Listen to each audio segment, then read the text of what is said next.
பாலும் தெளிதேனும் பாகும் பருப்பும் இவை நாளும் கலந்து உனக்கு நான் தருவேன். கோலம் செய் துங்கக் கரிமுகத்து தூமணியே எனக்கு சங்கத்தமிழ் மூன்றும் தா. ஔவையார் அழகாக கணபதியை நினைத்து விநாயகரை நினைத்து நமக்கு சொல்லிக் கொடுத்த ஒரு பாடம். பாலும் தெளிதேனும் பாகும் பருப்பும். எப்பயுமே ஒரு வீடு நல்லா இருக்கணும் அப்படின்னா இது மாதிரி 4 விஷயம் நல்ல விஷயங்கள் இருக்கணும். 4 விஷயங்கள் நல்ல விஷயங்கள் இருந்ததுன்னா நம்ம வாழ்க்கை அமோகமாக இருக்கும். ஆனால் ஏதோ ஒரு காரணத்தில் ஏதோ ஒரு சூழ்நிலைகளில் நமக்கு கிடைக்க வேண்டிய விஷயம் கிடைக்காம போகிறது, நடக்க வேண்டிய விஷயம் நடக்காமல் போகிறதுக்கு ஏதோ ஒரு காரணம் இருக்குது. ஒன்று நாம் சரியில்லை, இல்லைன்னா நம்ம வீட்டில் சூழ்நிலைகள் சரியில்லை. இப்போ நாம் சரியில்லைனாலும் அதை மாற்றிக்கணும், சூழ்நிலைகள் சரியில்லைனாலும் அதை மாற்றிக்கணும். அப்போ நம்ம வீட்டில் முதல்ல நம்ம வீட்டை சரியான விஷயத்தில் செக் பண்ணணும். நம்ம எந்த ராசியில் பிறந்தாலும் அந்த ராசிக்குன்னு உரிய கிரகங்கள், அந்த ராசிக்குன்னு உச்சம் ஆட்சி பகை நீசம் பெற்ற கிரகங்கள், இவர்களை வைத்து நம்ம வீட்டினுடைய வாழ்வாதாரத்தை நமக்கு மாற்றி அமைக்க முடியும். நீங்கள் ரொம்ப கஷ்டப்படுறீங்களா, ரொம்ப வருத்தப்படுறீங்களா, உங்களுக்கு ரொம்ப வேதனையாக இருக்கா, உங்கள் வீட்டில் சில விஷயம் நல்ல விஷயமே நடக்க மாட்டேங்குதா, நாம் நினைக்கிற விஷயம் ரொம்ப சீக்கிரமாக கைகூட மாட்டேங்குதா, எல்லாம் நெருங்கி வந்து அப்படியே பாதியிலே நிற்கிதா, எளிமையாக நான் உங்களுக்கு ஒரு 10 விதமான யோசனைகளை சொல்ல போகிறேன். அதில் நல்ல விஷயமும் இருக்குது, நமக்கு தேவையில்லாத விஷயமும் ஒரு 10 இருக்குது, மொத்தம் 20. இதை பற்றி தான் இந்த பதிவு உங்களுக்கு கொடுக்க போகுது. இந்த பதிவை ஒரு பொக்கிஷமாக வச்சுக்கிங்க.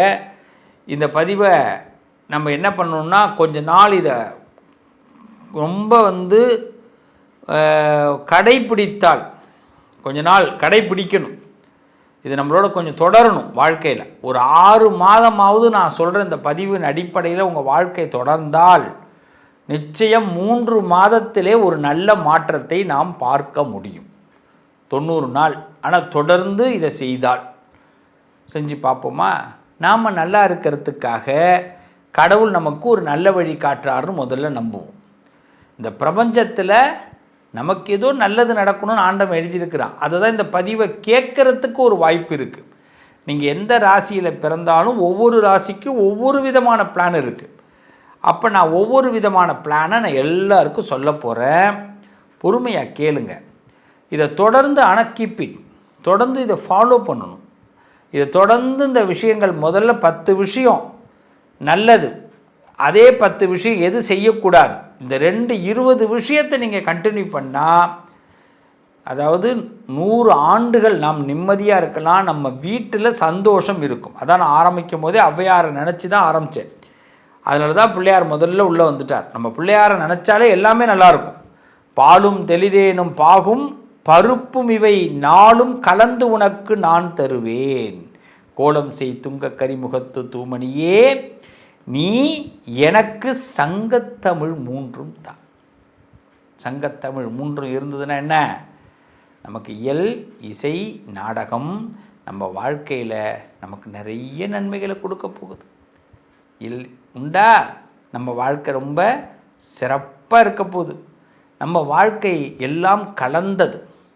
இந்த கலந்ததை எப்படி பிரித்து வச்சுக்கணும், எப்படி சேர்த்து வச்சுக்கணும் அப்படிங்கிறத பார்க்க போகிறோம். வாங்க ஒவ்வொரு ராசிக்கும் உள்ள போவோம். பூ போல் மனம் கொண்ட மகர ராசிக்காரர்கள்.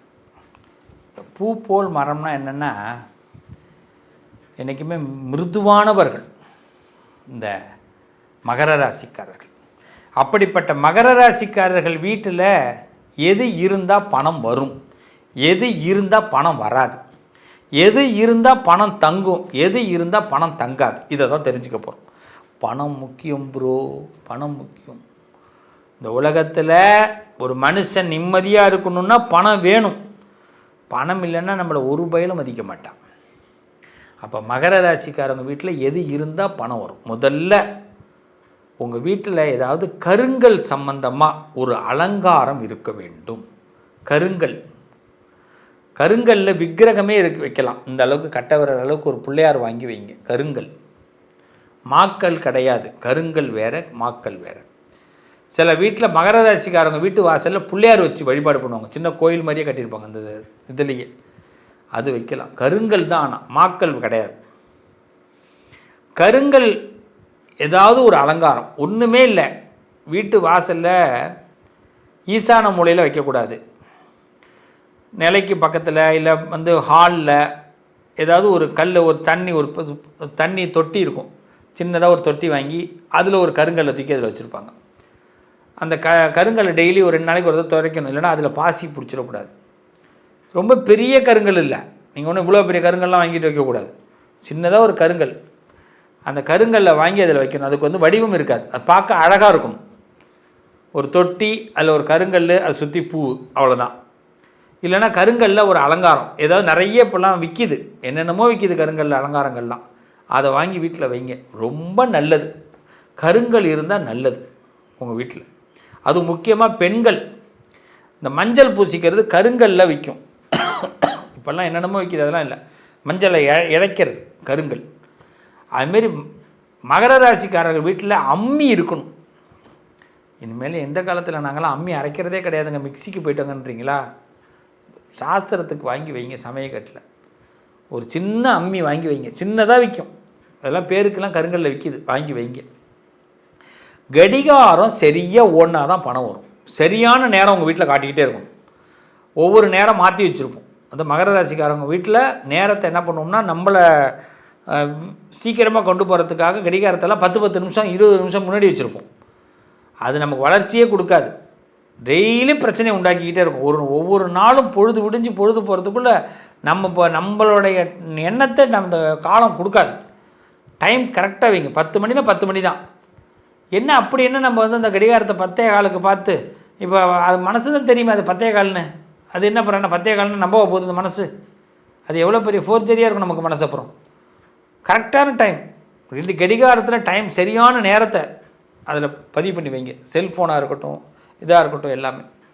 சேமிப்பு பெட்டி கண்டிப்பாக மகர ராசிக்காரங்க வீட்டில் இருக்கணும். ஒரு பணம் சேமிக்கிறது, பொருள் சேமிக்கிறது, ஏதாவது பொருளை சேமிப்பு பெட்டி. அதில் முக்கியம் பணம். நகைக்கு ஒரு பெட்டி, பணத்துக்கு ஒரு பெட்டி, வெள்ளிக்கு ஒரு பெட்டி, தங்கத்துக்கு ஒரு பெட்டி, அப்படி வைங்க. சார் பெட்டி தான் சார் இருக்கும், பணம் இல்லை. பெட்டி வாங்கி வை ராஜா, பணம் வரும் ராஜா, அவ்வளோதான். அந்த பெட்டியில் ஒரு ரோஸ் கலர் பேப்பர், அது என்ன அந்த ஜுவல்லரியிலலாம் கொடுப்பாங்க ரோஸ் கலரில் பேப்பர், அந்த பேப்பரை வாங்கி அதில் போட்டு வைங்க. மர நாற்காலி கண்டிப்பாக மகர ராசிக்காரவங்க வீட்டில் இருக்கணும். மரத்தில் நாற்காலி, அதை நீங்கள் சோஃபா வாங்கி போட்டுக்கலாம். மரத்தில் ஏதாவது ஒன்று, ஊஞ்சல் வாய்ப்பு கிடைச்சா போடுங்க, மரத்தில் இருக்கணும். அதுமாரி ஆவணங்கள்லாம் கண்டிப்பாக ஒழுங்காக வச்சுக்கோங்க. அதுக்குன்னு ஒரு பேப்பராக ஒரு ஃபைல் மேனேஜ்மெண்ட் பண்ணுங்கள். ஆமாம், ஃபைல் ஆவணங்கள் எல்லாம், அதாவது காருக்குன்னு உள்ள ஆவணங்கள், அதோடய இன்சூரன்ஸு, அதோடைய வீட்டுக்குன்னு உள்ள ஆவணங்கள் எதையுமே மிஸ் பண்ணுவாங்க. எலக்ட்ரிசிட்டி பில்லு வரைக்கும் அதுக்கு தனியாக ஒரு ஃபைல். இந்த ஃபைல் ஒரு கீப் இட் பண்ணுங்கள், அது ஒரு பழக்கம். தொழிலுக்கான பொருட்களை பத்திரமாக சேமித்து வைங்க, அதுக்குன்னு உள்ள ஒரு இடத்த வைங்க. தொழிலுக்கான பொருட்களை பாதுகாருங்க. நீங்கள் என்ன பிஸ்னஸ் பண்ணுறீங்க, அந்த பிஸ்னஸுக்குன்னு ஒரு பொருள் வச்சுருப்பீங்க, அதுக்கு அந்த தொழிலுக்குன்னு ஒரு பொருள் இருக்கும். அந்த பொருளை பத்திரமா வச்சுக்கணும், அதை மதிக்கணும். அடுத்தது இரும்பு பெட்டி, கம்பல்சரி ஒரு இரும்பு பெட்டி ஒன்று வாங்கி வைங்க. அதில் முக்கியமாக அந்த இரும்பு பெட்டியில் என்னென்ன வைக்கணும் அப்படின்னு கேட்டால், பணம் சார்ந்த விஷயங்கள், அந்த பத்திரங்கள், இதெல்லாம் இரும்பு பெட்டியில் வச்சு அதை ஒரு இடத்துல வைங்க. சின்னதாக வைங்க இரும்பு பெட்டியில். இப்போ அதாவது அந்த காலத்தை மறந்துட்டோம் நம்ம, நிறைய மறந்ததுனால தான் பணம் நம்ம வீட்டுக்கு வரவே மாட்டேங்குது. ஏன்னா நமக்கு சனியோடைய தாக்கம் வேணும். அதனால தான் கருங்கல், இரும்பு பெட்டிலாம் சொல்கிறேன். அலுவலகம், நீங்கள் வேலை பார்க்குற இடம், நீங்கள் ஆஃபீஸ், ஒருத்தவங்களை சந்திக்கிற ரூம், உங்கள் வீட்டில் யாராவது வந்தாங்கன்னா, விருந்தாடிகள் வந்தால் கூட சந்திக்கிறதுக்கு ஒரு ரூம் வச்சுருப்போம். இப்போ எல்லா வீட்லேயும் ரூம் கட்டுறோம். அந்த அலுவலகம் அறை ஒழுங்காக இருக்கணும், நீட்டாக இருக்கணும். கனாப்பின்னான்னு படம் வந்து அதெல்லாம் வேண்டாம். நீட்டாக 2 சேரு, ஒரு நம்ம உட்காந்துருக்கிறதுக்கு ஒரு டேபிள், அந்த டேபிள் சுத்தமாக இருக்கணும், அந்த இடம் சுத்தமாக இருக்கணும். அவ்வளோதான். ஒருத்தவங்க வந்து பார்த்தா அப்பா அப்படின்னு அவங்க திருப்தி ஆகிடணும். நம்ம சந்திப்பதற்கான அலுவலகங்கள் அதுமாரி எங்கே பார்த்தாலும் கருப்பு வெள்ளை அலங்காரம் வைங்க. பியூர் ஒயிட்டும் செட் ஆகாது, பியூர் கருப்பும் செட் ஆகாது. கருப்பு வெள்ளை, பிளாக் அண்ட் ஒயிட், அது வந்து எல்லா இடத்துலையும் அதை வந்து உணர்கிற மாதிரி கொண்டு போங்க. கட்டுப்பாடு நிறைந்த சூழல்களை உருவாக்குங்க. அதாவது ரிஸ்ட்ரிக்ஷன் ஏரியா இப்படி தான் இருக்கணும், கிச்சனில் இருந்தால் இப்படி தான் இருக்கணும், பெட்ரூமில் இருந்தால் இப்படி தான் இருக்கணும், பாத்ரூம்னால் இப்படி தான் இருக்கணும், தண்ணி ஊற்றணும், ஸ்மெல் வரக்கூடாது, பர்ஃபெக்ட் மெயின்டைன் பண்ணணும். மகர ராசிக்காரர்கள் இதெல்லாம் செஞ்சே தீரணும். தனக்குன்னு ஒரு கட்டுப்பாடு. இந்த ஆண்கள் நீட்டாக ஷேவ் பண்ணிக்கிறது, இல்லைன்னா ட்ரிம் பண்ணிக்கிறது, கரெக்டாக உங்களை வந்து மகர ராசிக்காரவங்க மெயின்டைன் பண்ணிங்கன்னா உங்களை பணம் தேடி வரும், பணம் தங்கும். உங்களை பார்த்தா பளிச்சுன்னு இருக்கணும். கட்டுப்பாடுகள் நிறைந்த சூழல், இதையெல்லாம் நீங்கள் ஃபாலோ பண்ணுங்கள். நிறைய விஷயங்களை இரவு நேரத்தில் முடிவெடுங்க. இரவு நேரத்தில் மீட்டிங் அட்டன் பண்ணுங்கள். அது உங்களுக்கு பெரிய பலத்தை ஏற்படுத்தும். இதெல்லாம் உங்கள் வீட்டில் பணம் வருவதற்கான வழி. எதெல்லாம் இருந்தால் பணம் வராது இதை முதல்ல தெரிஞ்சுங்க. உடஞ்ச மேஜை இருக்கக்கூடாது. டைனிங் டேபிள் உடஞ்சி போயிடுச்சுன்னா மாற்றிடுங்க. உங்கள் வீட்டில் டேபிள், அலுவலகத்தில் டேபிள் உடஞ்சி போயிடுச்சுன்னா மாற்றிடுங்க. ஒரு சின்னதாக ஓரம் மட்டும்தான் சார் போயிருக்கு, அதில் உள்ள ஒரே ஒரு ஒயர் போயிட்டு சார், மாற்றிடுங்க, வேண்டாம். அதேமாரி பழைய பில்கள் பத்திரமாக சேமித்து வச்சிங்க, அதை வந்து குப்பையாக போட்டு வைக்காதீங்க.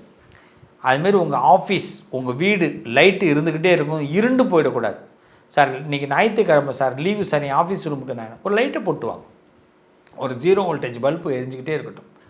சோம்பேறித்தனம் இருக்கவே கூடாது. உங்களுக்கு மகர ராசிக்காரவங்களுக்கு அப்புறம் பார்த்துக்கலாங்கிற எண்ணமே இருக்கக்கூடாது. அப்படியே அப்புறம் பார்த்துக்கலாங்கிறத நம்ம ஆன்மீகத்து பக்கம் போயிடக்கூடாது. நான் இப்போ எதுவுமே இல்லை, கோயிலுக்கு போகிறேன் அப்படின்னு அடிக்கடி போவாங்க. அதுவே நமக்கு பேராபத்து. ஏன்னா நம்மளை வந்து நம்ம ஒரு வேலையை செய்கிறதுக்கு தட்டி கழிக்கிறதுக்கு தான் கோயிலுக்கு போகிறது. ஒரு வேலையை செய்கிறதுக்கு தட்டி கழிக்கிறதுக்காக தான் ஆன்மீகத்தில் ஈடுபட ஆரம்பிச்சிருவோம். அது கிடையாது. கடமைகளை முடிச்சுட்டு தான் ஆன்மீகத்துக்கே போகணும். நம்ம வீட்டு வேலைகளை செஞ்சுட்டு தான் ஆன்மீகத்துக்கு போகணும். இப்போ வீட்டில் பெண்கள் இருக்காங்க, வாசத்தளித்து கோலம் போட்டு, அதுக்கு பிறகு வந்து வாசத்தளித்து கோலம் போட்டால் தான் சாமி பூஜையே பண்ணலாம். அதை நம்ம பண்ணாமல் சாமி பூஜை பண்ணி வாசத்தளித்து கோலம் போடாமல் பிரதோஷத்துக்கு கிளம்பி போயிடுவாங்க. சில வீட்டில் 4:30 மணிக்கு பிரதோஷம், 4 மணிக்கெல்லாம் கோயிலில் கூட்டம் வந்துடும் அப்படின்னு கிளம்பி போயிடுவாங்க. அங்கேருந்து வீட்டுக்கு வந்தால் வாசல் லைட் எரியாது, வாசத்தளித்து கோலம் போட்டிருக்காது. என்ன கோயிலுக்கு போய் என்ன பலன்? ஒன்றுமே கிடையாது. அப்போ என்ன பண்ணலாம்? 4 மணிக்கே வீட்டு வாசலில் லைட்டை போடணும். போடுறாங்க, போடல, நம்ம வீட்டில் 2 டிக்கெட் இருக்கும், மறந்துடும், இல்லை ஃபோன் அடித்து போடுன்னு சொல்லணும். வாசத்தளித்து நம்ம போன பிறகு வாசத்தளித்து கோலம் போடக்கூடாது. நம்ம கிளம்பி கோயிலுக்கு போகிறதுக்கு முன்னாடி வாசத்தளித்து 3:30 மணிக்கே கிளம்புனாலும் வாசத்தளித்து கோலம் போட்டு தான் விட்டு கிளம்பணும். வேறு வழி கிடையாது. அதுதான் ப்ரொசீஜர். மாறி செய்யக்கூடாது. அதே மாதிரி பார்த்திங்கன்னா அவசியம் குப்பை காகிதங்கள், இந்த முக்கியமான பேப்பர்ஸ் எல்லாம் குப்பை, இதையெல்லாம் வந்து குப்பையாக வைக்காதீங்க. ஒன்றும் ஒழுங்கமாக அதை அடுக்கி வைக்கணும், இல்லை தூக்கி போட்டணும். கிழிந்த கோப்புகள் ஏதாவது கிழிஞ்சிருச்சுன்னா அதை உடனடியாக அதை மாற்றுறதுக்கு முயற்சி பண்ணுங்கள். இல்லை அதை சரியான ஒரு அது என்ன சொல்லுவாங்க, கேரி பேக்கா, அதுக்கான ஃபைல், அதை வாங்கி அதுக்குள்ளே கரெக்டாக அதை போட்டு ஒட்டி வைங்க. தேவையற்ற இரும்பு பொருட்கள் உங்கள் வீட்டில் இருக்கவே கூடாது. தலையில் இடிக்கிறது, காலில் இடிச்சிக்கிறது. உங்கள் காரு, 2 வீலர்லேயே ஒரு விஷயம் வந்து அது ரொம்ப துருப்பிடிச்சி போயிடுச்சுன்னா ஒன்று துருவை எடுங்க, இல்லை மாற்றுங்க. அதை அப்படியே வச்சு ஓட்டிக்கிட்டு இருக்காதிங்க. தேவையற்ற இரும்பு பொருட்கள் உங்கள் அதை பார்க்க நமக்கு வந்து தரித்திரியம் தான். அழுக்கு தர, வீட்டில் தர பளிச்சுட்டு இருக்கணும். மாப்பு போடுங்க, வாரத்துக்கு 2 தடவை, வியாழக்கிழமை சனிக்கிழமை மாப்பு போடுங்க. அதுமாரி பூட்டாத பூட்டு, அது ரொம்ப கஷ்டப்படுத்தி பூட்டுறது, இதெல்லாம் உங்கள் வீட்டில் இருந்தால் நல்லா இருக்காது. பூட்டை மாற்றிடுங்க. பூட்டில் தண்ணி பூராமல் பார்த்துங்க. அது தண்ணி இருக்கிற மாதிரி பூட்டை நம்ம பூட்டிட்டு திறந்து வச்சுட்டு வந்துடுவோம். அப்போ தான் மழை பெய்யும்போது உள்ளுக்குள்ளே தண்ணி பூந்து அது பூட்டாமல் போய்டுறது. பூட்டுக்கு வாரம் ஒரு தடவை ஆயில் போடணும், மாதம் ஒரு தடவை ஆயில் போடணும். பூட்டை பார்த்துக்கணும். பூட்டை பத்திரமா இருந்தால் தானே நமக்கு லாபம். அதுமாதிரி உடஞ்ச அலமாரி இருக்கக்கூடாது. உங்கள் வீட்டில் ரேக்கு, அலமாரி, அது கிச்சனாக இருக்கட்டும், பெட்ரூமாக இருக்கட்டும், சாமி ரூமாக இருக்கட்டும், இந்த அலமாரிகள் உடஞ்சி இருந்ததுன்னா நமக்கு லாபம் இல்லை, தரித்திரியம். ஸோ இதையெல்லாம் நான் சொன்ன விஷயத்தை நல்லா 1க்கு 2 தடவை பாருங்கள். 90 நாள் மெயின்டைன் பண்ணுங்கள். இதையெல்லாம் தவிர்த்துருங்க. கண்டிப்பாக உங்கள் வீட்டில் பணம் பெருகும், பணம் வரும். அதேமாதிரி நான் என்ன முதல்ல சொன்னனோ அந்த 10 விஷயத்தை பணம் சம்பந்தமாக 10 விஷயத்தை தொடர்ந்து செய்யுங்க. கண்டிப்பாக சேமிப்பு பட்டி வைங்க. நிச்சயமாக பெருமாள் குருவாயூரப்பனுடைய ஒரு படம் ஒன்று வாங்கி வைங்க. மகர ராசிக்காரருக்கு குருவாயூரப்பனுடைய படம் உங்கள் வீட்டில் இருக்கணும். குருவாயூரப்பன் படம் இருந்தால் போதும். குபேர யோகம் கண்டிப்பாக உண்டு. நல்ல பெரிய குருவாயூரப்பனுடைய படத்தை வாங்கி வைங்க. குருவாயூரப்பன் நிறைய அனுகிரகத்தை உங்களுக்கு மகர ராசிக்கு கொடுப்பார். என் அன்பு உறவுகளே, என்றைக்குமே ஆரம்பத்தில் ஒன்று பார்க்குறோம், நடுவில் ஒன்று பார்க்குறோம். இதுதான் ரொம்ப முக்கியம். End climax. நம்ம வாழ்க்கை ரொம்ப நல்லா இருக்கணும் அப்படின்னா வீடு சுத்தமாக இருக்கணும், மனசு சுத்தமாக இருக்கணும். நம்ம மனசில் எந்த சிந்தனைகள்லாம் இருந்தால் ரொம்ப நல்லா இருக்கும் அப்படின்னா நமக்கு பிடிச்ச மாதிரி யாருடைய கட்டாயமும் இல்லாமல் நம்ம எந்த அளவுக்கு சுதந்திரமாக இருக்கிறோமோ அந்த அளவுக்கு நம்ம வாழ்க்கை நல்லாயிருக்கும். அதற்கு முதல்ல முயற்சி பண்ணுவோம். சில விஷயத்தை ஏற்றுக்கிற பக்குவத்தை ஏற்படுத்திப்போம். எல்லாம் ஒரு நாள் மாறுங்கிற நம்பிக்கையை வளர்த்துப்போம். அதை விட்டுட்டு எல்லாத்துலேயும் பாதியாக நம்ம வாய் வைக்கக்கூடாது. சில பேர் பார்த்திங்கன்னா ஒரு கடவுளை வழிபாடு பண்ணுறதா இருக்கட்டும், ஒரு விஷயத்தை ஃபாலோ பண்ணுறதா இருக்கட்டும், 10 நாள் தான். ஸ்கூல்லேயே கிளாஸ்லேயே பிள்ளைங்களை போய் சேர்த்து விட்டால் 10 நாள் தான் ஒரு கிளாஸுக்கு போவாங்க. அடுத்த 10 நாள் போக மாட்டாங்க. நம்ம ஒரு வேலைக்கே போனால் 10 நாள் தான் டிப்டாப்பாக போவோம். திடீர்னு ஒரு நாள் அழுக்கு ட்ரெஸ் போட்டுன்னு போவோம். என்றைக்குமே ஒரே டிப்டாப். என்றைக்கு வெற்றியாளர்கள்லாம் ஏன் நல்லா இருக்கிறாங்க? அவங்க என்றைக்குமே ஒரே மாதிரி இருக்காங்க. வெற்றி பெற விரும்புபவர்கள் ஒரே மாதிரி இருக்க மாட்டாங்க. அதனால தான் வெற்றி கிட்ட வர மாட்டேங்குது. நம்ம பணம் வரணும், பொருள் வரணும், புகழ் வரணும், வெற்றி வரணும், ஒரே மாதிரி தான் இருக்கணும். நான் சொன்ன விஷயத்தை 90 நாள் கண்டிப்பாக முயற்சி பண்ணுங்கள். நிச்சயம் உங்களோடு சேர்ந்து நானும் முயற்சி பண்ணுறேன். நம்ம எல்லாரும் சேர்ந்து முயற்சி பண்ணுவோம். மிகப்பெரிய ஒரு பொருளாதார சூழ்நிலைகளை, உயர்வுகளை நாம் உண்டாக்குவோம். நம்மக்கிட்ட வரக்கூடிய பொருளாதார இழப்புகளை தவிர்ப்போம். நாம் மனசு வச்சா நடக்குங்க. நம்ம மனசை முதல்ல ஒருநிலைப்படுத்துவோம். எல்லாரும் சேருவோம். உங்களுக்கு நல்ல மனசு இருக்குது. அந்த நல்ல மனசுக்கு நல்ல வார்த்தைகள் உங்கள்கிட்டேருந்து கண்டிப்பாக வருங்க. ஒரு மனுஷன் வாழ்க்கையில் நல்ல எண்ணம், நல்ல சுத்தமான சுகாதாரமான சுத்தமான இடம், தர்ம சிந்தனை, தர்மம், இறை நம்பிக்கை, இந்த 4 இருந்ததுன்னா கண்டிப்பாக செழிப்பு, மன அமைதி தானாக வரும்.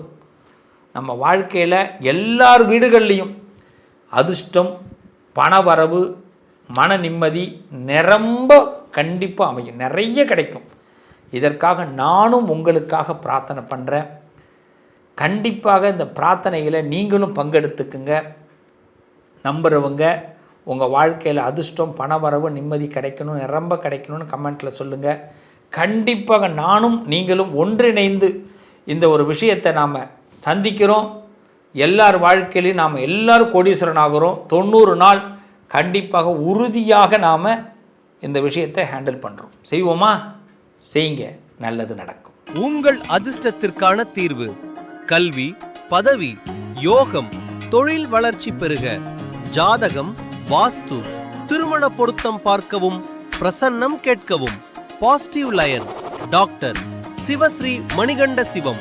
தொடர்பு கொள்ள வேண்டிய வாட்ஸ்அப் எண் 7904137178.